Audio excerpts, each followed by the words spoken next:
오늘 본문은 우리가 하나님께로부터 청함받은 게 얼마나 복이고 청함받았다는 것은 얼마나 우리 하나님께서 내게 은혜를 베풀어 주셨는지를 알게 하고 깨닫게 하는 게 이 본문입니다. 누가복음 14장 첫 소절에서는 무엇을 말하고 있어요? 우리 예수님께서 수종병 든 자를 안식일에 치료하고 있습니다. 그런데 율법 너무 많이 잘 지키고 율법대로 살아가고 있는 바리새인이 그 예수님을 바라보면서 이렇게 말을 하고 있습니다. 어찌하여 당신은 안식일에 하지 못해야 할 일을 하냐고 지적거리를 하고 있습니다. 그리고 예수님에게 시비를 걸고 있습니다. 그때 우리 예수님이 그에게 하는 말씀이 뭔 줄 아세요? 야, 이제는 안식일을 어떻게 지켜야 되는 줄 아나? 너처럼 율법에 매여서 안식일을 지키는 게 아니라 우리가 안식일을 지킬 수 있는 이 복된 자리에 앉아 있다는 자리가 얼마나 큰 은혜인 줄 아나? 오늘 메시아 성가대 아름다운 찬양을 부른 것이 찬양인 가서 또 끝나고 나면 집에 돌아가지 못하고 찬양을 또 하게 되고 그렇게 하는 여러분들이 지금 오늘 이 자리에 서 있으면 귀찮을 수 있단 말이에요. 그러나 여러분들이 찬양하는 자리가 얼마나 복된 자리인가 아나? 이곳에 지금 예배드리는 것이 얼마나 복된 자리인지 네가 아나? 그런데 그런 복된 자리는 내 힘으로 된 게 아니라 전적으로 우리 하나님의 은혜로 100% 된 거야. 그래서 너가 안식일을 지켜가는 데는 이제는 율법으로 안식일을 지키는 것이 아니라 너가 받은 어마어마한 그 큰 은혜로 하나님 앞에 나가는 것이지. 그런데 너는 지금 이 안식일에 이것을 했다 해서 율법으로 나를 정죄하고 있나? 이걸 주님이 말씀하시고 있어요. 그리고 두 번째 단락에 와서 너희들은 끝자리에 앉아라. 끝자리에 앉아라. 어디 율법을 지키고 바리새인이 끝자리에 앉는 법이 없어요. 왜? 나는 최고거든요. 나는 이스라엘 백성들로부터 제일 대우를 받아야 할 자란 말이요. 그런데 끝자리에 앉으라 하는 말은 단순히 겸손을 가리키는 것이 아니라 너가 넉넉한 자라면 끝자리에 앉든 위에 앉든 그게 뭐가 그렇게 중요한가? 사람이 한번 넉넉해 보세요. 사람이 모든 것을 다 갖춰 보세요. 나를 끝자리에 앉는다 해도 그 사람이 서운해하지 않습니다. 그런데 내가 갖춘 것이 없을 때는 언제나 내가 행한 의의를 생각하며 나는 이 자리에 앉아야만 된다고 생각한단 말이에요. 그러니까 결국은 두 번째 소절에서도 우리 주님이 말씀하시는 것은 너는 청함받은 자의 복을 소유한 자고 네가 받은 은혜가 얼마나 큰지 네가 아냐? 그러면 너는 넉넉한 자로 얼마든지 끝에 앉을 수도 있어. 그리고 난 후에 우리 주님께서 얘들아 네가 초대를 한다면 가난한 자, 절룩발이 이 사람들을 초대해라. 맹인들을 초대해라. 이 말씀의 뜻은 네가 초대해서 그로부터 무엇인가 유익을 받고자 하는 대가를 받고자 하는 마음으로 초대할 것이 아니라 아무 대가도 없는 자를 초대하라. 왜냐하면 너는 이미 받은 은혜가 크니까 더 이상 네가 받아야 할 은혜가 뭐가 있나?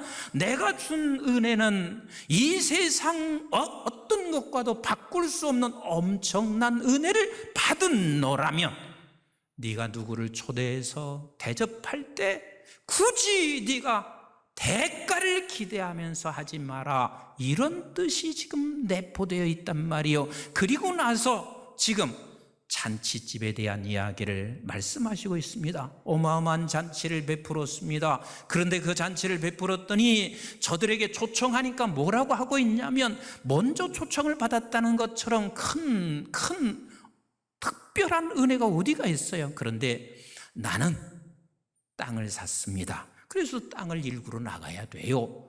나는 지금 소 5겨리를 샀어요. 그래서 그걸 길들이러 나가야 돼요.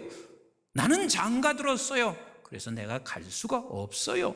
그랬더니 주인이 종들에게 이렇게 말합니다. 얘야, 사거리에 가서 누구든지 다 이 잔치집으로 데리고 와라. 사거리로 가서 저들을 초대합니다. 그런데 그 사거리에 있는 사람들은 절뚝발이요 맹인들이었습니다. 그런데도 다 채워지지 않으니까 다시 종들에게 말을 합니다. 애야, 다 강권하여 데려다 채워라. 그래서 산과 골목과 이런 데 살고 있는 사람들을 강권하여 거기를 채우고 있습니다. 이게 전도용이 아니에요. 이게 무슨 소리인 줄 아세요? 앞부분에 밭을 갈러 그리고 소 5개리를 길들이러 장가, 이것은 지금 바리새인들을 가리키고 있습니다. 얘들아, 너희들을 지금 초대했다는 게 얼마나 너희들은 복인데, 그러나 모두가 다 그 사람들만 바리새인이라 모두가 다 절대로 예수 그리스도께서 초대한 것이 얼마나 큰 것인지, 이 복음 안에 있는 것이 얼마나 큰 것인지, 우리가 천국의 그 잔치 자리에 우리를 초대한 것이 얼마나 큰 것인지 아무도 몰라. 이게 부패된 인간이요. 그런데 그 다음에 길거리에 나가서 절름발이, 맹인, 그리고 산골짜기에 있는 사람들은 당시에는 그들은 사람으로 취급받지도 않았던 존재들이에요. 그 사람들을 다 강권해서 데리고 와라 하는 이 말씀의 뜻은 무슨 뜻이냐면, 이 잔치 자리에 온 것은 내 힘으로 온 게 아니야. 아무도 이 잔치 자리에 올 수 있는 사람이 없어. 그런데 내 힘이 아닌 전적인 하나님의 은혜로 우리를 이곳에 지금 세워졌다는 사실을 우리는 기억하라는 말이요. 이게 지금 오늘 비유에서 말씀하시고 있는 이야기요. 그러면서 우리 주님께서 24절에 오늘 이렇게 말씀하시고 계세요. 시작.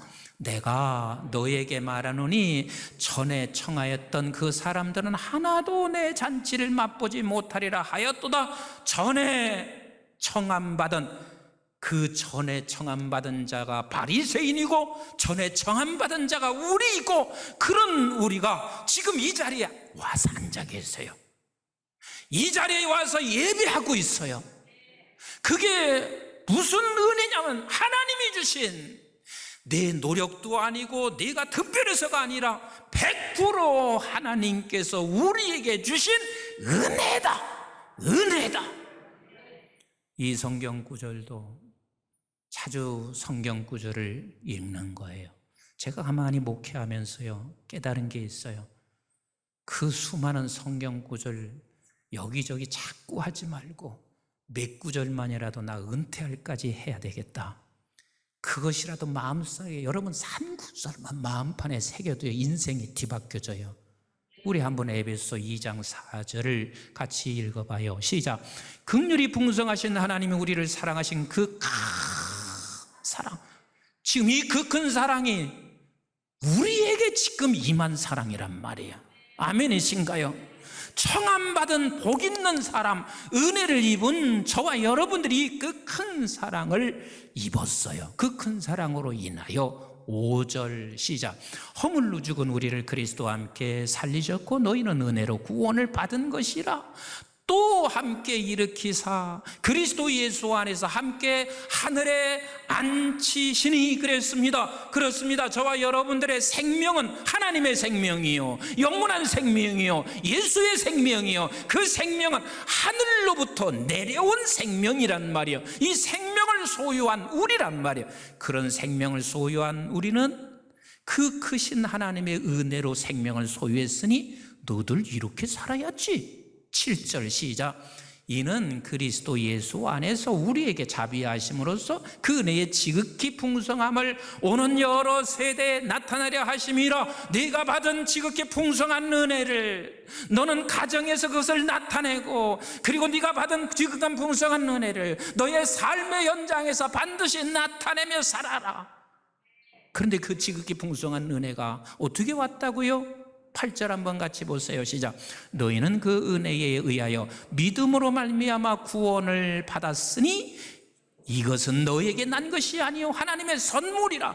자칫 오해하지 마세요. 내 믿음으로 이 선물이 받은 믿음은 하나님께서 우리에게 생명을 주시지 아니하고는 믿음을 고백할 수 있다 없다? 없어요. 그래서 우리는 하나님의 선물이라. 그리고 나서 9절에 이렇게 말씀하시잖아요. 시작. 행위에서 난 것이 아니나 이는 누구든지 자랑하지 못하게 함이라. 아무도 자랑할 수가 없어요. 하나님의 전적인 은혜로 우리는 천국이라고 하는 하나님께서 베풀어 주신 이 놀라운 잔치에 초대받은 저와 여러분들입니다. 그런 너희들은 10절 이렇게 살아라. 시작. 우리는 그가 만드신 바라 그리스도 예수 안에서 선한 일을 위하여 지으심을 받은 자니 이 일은 하나님이 전에 예비하사 우리로 그 가운데 행하게 하려 하심이라. 너 은혜 받은 자답게 살아라. 은혜 받은 자답게 선한 일, 아버지 하나님이 원하시는 일들을 행하라 라고 말씀하시고 계십니다. 그래서 우리에게 중요한 것은 청함받은 복을 소유했다는 것을 아는 것과, 그리고 청함받은 복을 소유한 우리는 내 힘은 1%도 아니에요. 0.001%도 아니에요. 하나님의 전적인 은혜라. 그 전적인 은혜를 가지고 있는 우리는 은혜의 받은 자의 삶을 살아라. 우리가 기억해야 할 게 있습니다. 가정에서 우리는요, 아이들한테 내가 어떻게 삶을 보이느냐 하는 게 그게 얼마나 중요한지 몰라요. 근데 그 어떻게 삶을 보이냐 하는 것은 은혜 받은 자의 삶을 보이는 거예요. 우리 한번 잠언서 22장 6절을 보시는데 이것도 오해를 많이 해요. 6절 시작. 마땅히 행할 길을 아이에게 가르치라. 여러분, 가르치는 건 바리새인들 더 잘 가르쳐요. 가르치라. 그런데 이 가르치라는 말이 우리가 잘못 오해해요. 다음 구절, 다음 단락을 보고 이해를 하셔야 돼요. 아이에게 가르치라. 시작. 그리하면 늙어도 그것을 떠나지 아니하리라. 여기서 늙어도, 여기서 가르치는 것은 우리는 이렇게 가르쳐요. 얘야, 예배 나가. 너 성경 읽어. 기도해. 맞는 말이죠. 그래서 가르쳤어요. 그런데 안 들어. 그러니까 어린이집 다닐 때나 유치원 다닐 때는 너 성경 읽으면 아버지가 돈 얼마를 줄게. 그리고 네가 그것을 안 하면 벌이 있어. 그걸 잘못됐다는 얘기가 아니에요. 그렇게만 가르치잖아요. 그러면 얘가 청소년기쯤 되면 어떻게 되는 줄 아세요? 앉기 시작해요. 내가 그거 가지고 속을 줄 아나? 안 해. 지가 이제 돈을 벌기 시작하면 더 이상 그 말이 통하지 않습니다. 여기서 가르쳐라. 그런데 늙을 때까지 그가 행한다 하는 말은, 늙을 때까지라는 말은 내 부모에게서 내가 무엇을 보느냐가 중요한 거예요. 무엇을 보느냐가 중요한 거야. 그래서 여기서 가르치라는 말은 우리가 보여서 가르쳐야 되는 거예요. 은혜 받은 자의 삶을 보여서 가르치는 그런 아이들은 청소년이 되고, 그리고 나이가 들면 들수록 더 깊어지는 은혜가 있단 말이에요. 그러면 은혜 받은 자의 삶은 적어도 3가지는 보여져야 돼요. 3가지가 보여져야 돼요. 그 첫 번째가 뭐냐면, 여러분, 은혜를 받았다 하는 말은 은혜를 주신 분이 있어요, 없어요? 있어요. 그분이 누구세요? 우리가 받은 은혜는 다 하나님의 은혜잖아요. 하나님이 주신 거잖아요. 그래서 우리가 그 아이들에게, 자손들에게, 주변의 사람들에게 보여줘야 할 것은 뭐냐면 예배를 보여줘야 돼요. 은혜 받은 자는 반드시 우리 하나님 앞에 예배합니다. 그래서 우리는 전에는 이렇게 말할 수 있어요. 예배하면 내가 너에게 돈 줄게, 아이스크림 사줄게, 이렇게 말할 수 있어요. 그러나 크면 그게 통하지 않아요. 어떻게? 부모가 예배가 얼마나 귀한 것인지, 이 예배가 얼마나 기쁜 것인지, 받은 은혜를 가지고 예배하는 그 부모의 모습을 쳐다보며 아이들은 배워간단 말이에요. 사실 우리는 부모가 우리의 자손들에게 억지로 예배 드리는 것, 이걸 보이는 게 아니라 어떤 분은 너무 기다려서 토요일부터 예배를 준비하기도 하고 아침에 일어나서 기쁨으로 뛰어가는 그 모습을 우리 아이들은 지금 보고 있단 말이에요. 그렇게 보면서 우리 아이들이 지금 그것을 배워간단 말이에요. 은혜 받은 사람의 삶은 예배예요. 우리 한번 에베소 1장 3절부터 같이 읽어봐요. 시작. 찬송하리로다. 하나님이 곧 우리 주 예수 그리스도의 아버지께서 그리스도 안에서 하늘에 속한 모든 무슨 복? 신령한 복을 우리에게 주셨단 말이요. 4절 시작.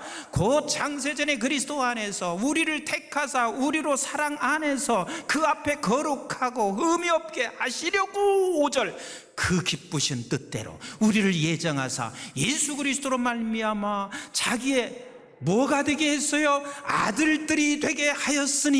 이 6절 시작. 이는 그가 사랑하는 자 안에서 우리에게 어떻게 거저주시는 바 그의 은혜의 영광을 찬송하게 하려는 것이니라. 예배의 자리가 바로 그 자리란 말이에요. 은혜 받은 자의 삶 두 번째는 감사입니다. 우리의 감사의 근거는 딱 하나밖에 없어요. 그 감사의 근거, 그게 뭔 줄 아세요? 로마서 6장 우리 한번 같이 15절부터 봅니다. 시작. 그런즉 어찌하리요? 우리가 법 아래에 있지 아니하고 은혜 아래에 있으니 죄를 지으리요? 그럴 수 없느니라. 너희 자신을 종으로 내주어 누구에게 순종하든지 그 순종함을 받는 자의 종이 되는 줄을 너희가 알지 못하느냐? 혹은 죄의 종으로 사망에 이르고 혹은 순종의 종으로 의에 이르느니라. 하나님께 뭐하라? 감사하리로다. 너희가 본래 죄의 종이 됐더니 너희에게 전하여 준 바 교훈의 본을 마음으로 순종하여 18절 시작. 죄로부터 해방되어 의의 종이 되었느니라. 우리의 감사의 근거는 내가 의의 종이 됐다는 거, 이게 감사의 근거입니다. 여러분들에게 여러 차례 말씀드렸습니다. 감사는 선택이요, 그리고 하나님의 명령이요. 선택이라는 말은 뭐냐면 어떠한 환경 속에서도 감사할 조건이 선택해야 된다는 거요. 만약에 여러분들께서 감사를 놓치게 되면 중간 지점이 있는 줄 아세요? 아니요. 감사를 잃어버리면 반드시 불평과 원망의 자리로 갑니다. 중간 지대 없어요. 그러면 감사를 않고 놓치게 되면 어디로 가냐면 그 자리에는 마귀가 꼭 자리하게 돼 있어요. 그 마귀는 불평과 원망이란 말이에요. 불평과 원망이에요. 이 이야기는 제가 끝까지 안 하려고 했는데요, 그냥 여러분들의 설교를 이해를 돕기 위해서 하는 거니까 그냥 이해하고 들으시면 좋겠어요. 저는 우리 교회에서 사택을 해주셔서 너무 감사했어요.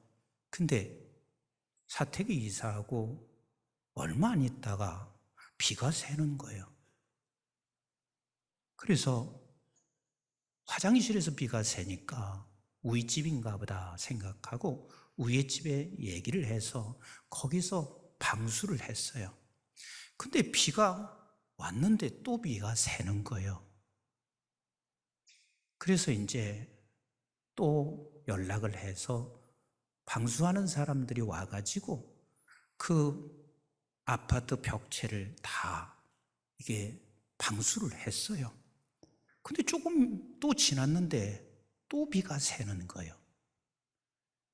그래서 이제 방수하는 사람이 와서 이것저것 살피더니 관, 이게 무슨 관이야? 뭐 하여튼 이 관이 거기서 물이 새는 것 같다 해서 그걸 또 방수하고 이제는 방수가 완벽하게 됐어요. 이 세월이 벌써 1년 넘게 지난 거예요. 그래서 이제는 다 뜯고 그리고 이제 다시 이것을 이제 합시다. 이제는 완전히 잡았으니까. 그래서 지난 고난주간에요, 다 뜯고 나니까 나는 지난 고난주간이 진짜 고난이었어요. 이건 사는 집이 아니야. 막 이걸저걸 다 뜯어가지고 그냥 꼭